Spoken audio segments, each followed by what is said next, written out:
On dit souvent que pour réussir, il faut avoir un but. C'est vrai. On a rarement de chance d'avancer dans la vie si on n'a pas un but, mais ça ne suffit pas.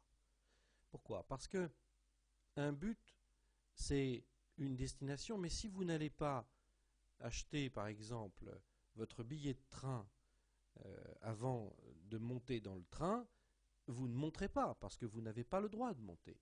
Vous devez d'abord avoir un plan d'action qui consiste à définir où vous allez, et puis ensuite acheter le billet de train. Définir un horaire de départ, etc. Et bien de la même façon, lorsque vous avez une priorité, un vœu, un désir, un but, un objectif, vous devez bâtir un plan d'action.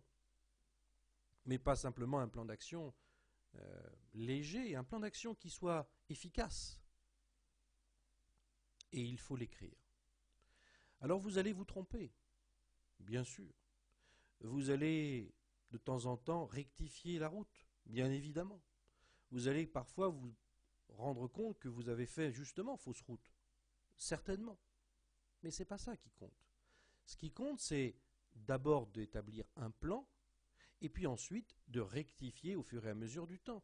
Les personnes, ou en tout cas les historiens qui parlent des plus grandes batailles qui se sont déroulées dans notre histoire, diront tous que la plupart des grandes batailles, des grands militaires de notre histoire, ont bâti des plans d'action efficaces, et c'est ça qui a fait que, en grande partie, ils ont remporté ces victoires.